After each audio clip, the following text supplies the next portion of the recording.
Have you ever wondered how a massive global religion actually decides what it believes?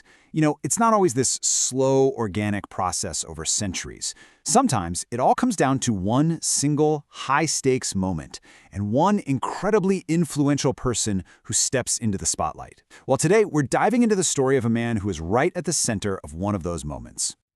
And get this isn't just a story about dusty old religious texts.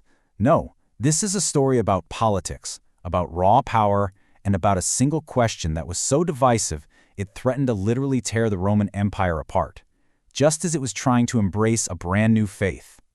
Right in the middle of this whole storm was a man named Eusebius of Nicomedia.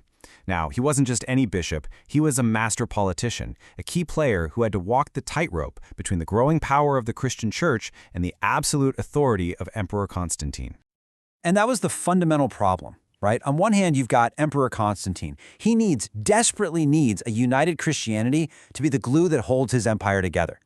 But on the other hand, the church itself is in the middle of this huge knockdown, drag-out fight over the very nature of Jesus. So yeah, unity was pretty much the last thing on their minds. So who was this guy Eusebius, and why did his opinion matter so much? Well, to really get why his voice carried so much weight, we've got to take a quick look at how he climbed the ladder to become one of the most powerful men in the early church. So picture this. It's around 260 AD. Eusebius is born into a rich family. He gets this top-tier education in philosophy. He's a sharp, intellectual powerhouse from day one. And his rise in the church, it was absolutely meteoric. By 315 AD, he's the bishop of Nicomedia, which was basically the capital of the Eastern Roman Empire. That put him right at the heart of imperial power. He was a brilliant administrator and a seriously respected theologian. And it's from this powerful position that Eusebius wades right into the biggest theological brawl of the century, what we now call the Arian controversy. This was the firestorm, the deep division that was threatening to burn Constantine's whole dream of a unified Christian empire to the ground. So what was this fight even about? Well, at its core was this idea called Arianism, and it basically said that Jesus, the Son, was a created being. The best way to think about it is like a master artist who creates a flawless masterpiece. That artwork is divine, it's incredible, it's exalted, but it's not the same thing as the artist. It had a beginning. That was the Arian view. I mean, the divide here was just massive. The Arians said the Son was created, so he's subordinate to the Father. But the other side, which eventually became Christian orthodoxy, said absolutely not. The Son was not created, he is of one substance with the Father, meaning he's co-eternal, he's co-equal, he's fully God. As you can probably guess, there wasn't a lot of room for compromise there. Okay, and here's the big twist in the story. Our main character, the powerful, respected, politically savvy Bishop Eusebius, was one of the biggest and most influential champions of Arianism. Yeah, the very belief that was causing all this chaos for the emperor. And that's what makes what happens next so fascinating. The fighting just got so bad, so intense, that Emperor Constantine finally decided, enough. He had to step in. He could not let his empire crack apart over this. So he did something that had never been done before. He called a massive, empire-wide council to settle this thing, once and for all. So in the year 324 AD, the summons goes out. Hundreds of bishops travel to a city called Nicaea. Just try to imagine the scene. These two factions are clashing. They're debating the very nature of God. And who's sitting right there watching them? The Emperor of Rome. The pressure must have been absolutely immense. Their job? To come up with a single statement of faith that everyone could agree on. No pressure. And when the council finally kicked off, Eusebius did exactly what everyone expected him to do. As a leader of the Arian side, he got up and passionately defended the idea that the Son was a created being. He argued his case with everything he had. But then, something completely stunning happened. Eusebius did a total 180.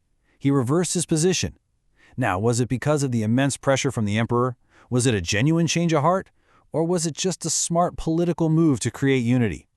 Honestly, we'll never know for sure. But he didn't just back down. He became a key figure in writing the very creed that would condemn his old beliefs. And this was the result. This single phrase of one substance with the Father was hammered into what we now call the Nicene Creed. It was a clear, direct, unmistakable rejection of everything Arianism stood for. And Eusebius, its former champion, helped write it. Incredible. But look, Eusebius' story doesn't just stop at Nicaea. His impact on the Christian faith was so much bigger than this one, albeit crucial, debate. The man was a builder, a reformer, a real architect of the church. His influence went way beyond theology. I mean, he actually shaped how people worshipped by introducing new kinds of hymns. He invested in the church's future by starting a theological school. He strengthened the whole institution by ordaining more clergy and pushing for new churches to be built. He wasn't just debating the faith, he was building its physical and intellectual infrastructure. When you look back, his entire life is just this perfect case study of the complicated, messy dance between religious leaders and state power. He was an advisor to an emperor, he helped shape imperial policy, and he somehow managed to navigate the treacherous waters where faith and politics crash into each other. And his legacy isn't just something for the history books.